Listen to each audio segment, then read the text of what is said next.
충남 15개 시군 전체 마을 5,899곳에 1마을 1대피소가 구축됐습니다. 충청남도는 최근 기후변화에 따른 재난사고 증가 추세에 따라 마을마다 대피소 한 곳을 정하고 스스로 대피가 어려운 19,000여 명에게는 안전파트너 9,200명을 연결했다고 밝혔습니다. 또 고령층과 독거노인을 위해 사전에 동의한 자녀나 친척 등 타지 거주 보호자에게도 실시간 재난 발생 여부와 대피 상황을 동시에 알리기로 했습니다. 정부 합동감찰에서 대전시와 5개 자치구의 부적절 행정 123건이 적발됐습니다. 행정안전부 등 9개 정부 부처는 지난해 9월 대전시와 5개 자치구의 업무 전반을 감사해 대전시가 2022년 숲길 정비 사업을 진행하면서 공사와 물품을 부당하게 수의계약한 사실을 밝혀내는 등 123건을 적발해 징계 4건과 기관 경고 2건, 훈계 19건 등의 조치를 요구했습니다. 또 부적절하게 집행된 예산 20억 원을 회수하도록 하는 등 44억 2천만 원에 대해 재정상 조치를 요구했습니다. 이와 관련해 진보당 대전시당은 성명을 내고 문제가 된 업무 담당자들의 처분과 재발 방지 대책 마련을 촉구했습니다. 화재와 대형 사고에 가장 먼저 투입되는 소방관들이 심리질환을 겪는 사례가 잇따르고 있습니다. 지난해 소방청이 실시한 마음건강조사에 따르면 대전과 세종, 충남 지역 소방관 4,400여 명 가운데 우울증과 외상후 스트레스 장애를 앓고 있는 소방관은 290여 명으로 나타났습니다. 특히 지역 소방관의 5%에 해당하는 220여 명은 자살 위험성이 높게 나타나 즉각적인 대책 마련이 요구되고 있습니다. 당진에서 유치원생들과 교사가 집단 식중독 증세를 보여 방역당국이 역학조사에 나섰습니다.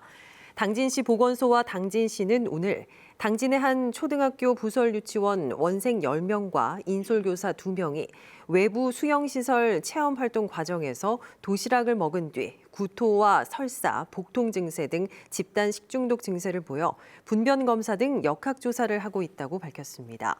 증세를 보인 유치원생과 교사는 병원에서 치료를 받고 있으며 방역당국은 도시락 업체와 수영시설 등을 상대로 오염 경로를 파악하고 있습니다.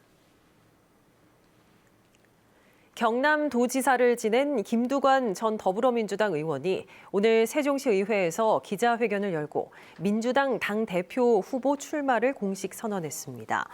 김 전 의원은 노무현의 도시이자 지방 분권과 국가 균형 발전의 상징 도시인 세종에서 출마 선언을 해 각오가 새롭다며 당 대표가 돼서 정당의 다양성과 분권을 보장해 정권 교체에 성공하겠다며 출마 이유를 밝혔습니다.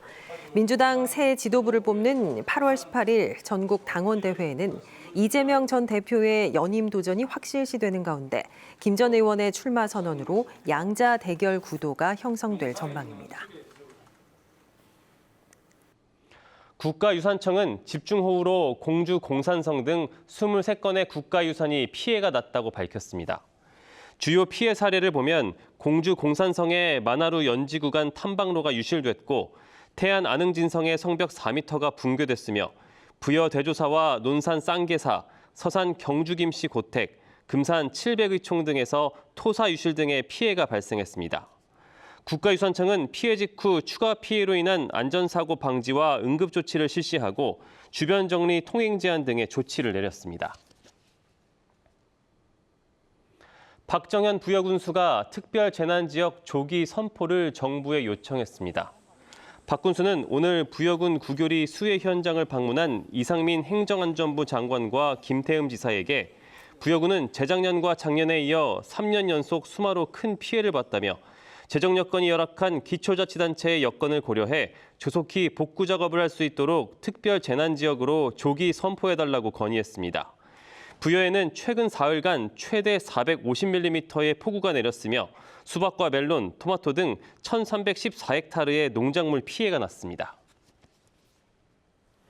대전시의회가 진통 끝에 후반기 의장단 선출을 마무리했습니다.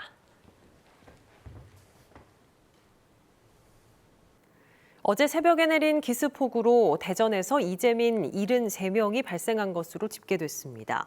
대전 서구에 따르면 어제 기습폭우로 용촌동과 가수원동 등에서 침수와 산사태가 발생해 주민 71명이 기성종합복지관과 가수원 경로당으로 대피했고 2명은 다른 경로당에서 임시 거주하고 있습니다. 서구는 이재민들에게 응급 구호 세트와 소형 텐트 등을 제공하고 인근 식당과 밥차를 활용할 수 있도록 했습니다. 논산시는 호우 피해를 본 이재민 주거시설에 감염병 예방 대책을 마련했습니다.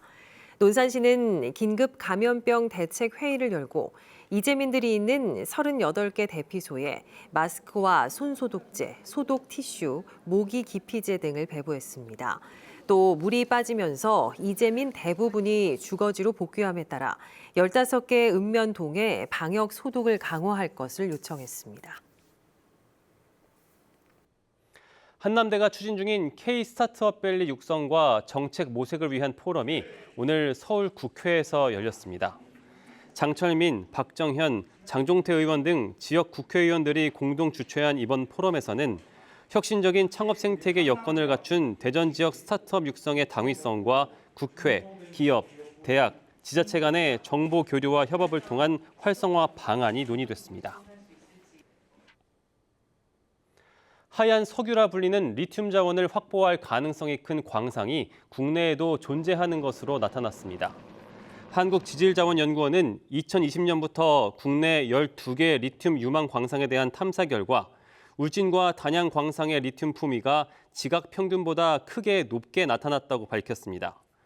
연구팀은 울진의 경우 리튬 품위가 산화 리튬 기준 0.3에서 1.5%로 캐나다 레드크로스 호수 광산과 비슷했고 단양의 리튬 품위는 0.01에서 0.5%로 측정됐다며 향후 매장량 확인 등 추가적인 조사가 필요하다고 설명했습니다. 중국의 경우 리튬 광산 개발을 위한 최저 품위는 산화 리튬 기준 0.02%로 잡고 있습니다. 오늘 대전과 세종, 충남 지역은 대체로 구름이 많겠고 5에서 40mm의 소나기가 내리는 곳이 있겠습니다. 오늘 낮 최고 기온은 서천 29도, 천안 홍성 30도, 대전 32도 등 29도에서 32도의 분포로 어제보다 3에서 4도가량 높아 무덥겠습니다. 지역의 미세먼지와 초미세먼지 농도는 각각 보통 수준을 보이겠습니다.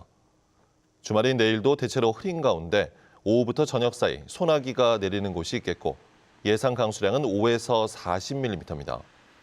내일 아침 최저 기온은 20도에서 22도, 낮 최고 기온은 29도에서 32도로 예상됩니다. 대전시가 축산물 포장, 가공업체를 대상으로 수사를 벌여 축산물 위생관리법 위반 행위 7건을 적발했습니다. 위반 내용은 제조일자 등의 표시기준 위반 제품 보관과 거래 내역 서류 미작성, 작업장이 아닌 곳에서의 가공 포장 등입니다.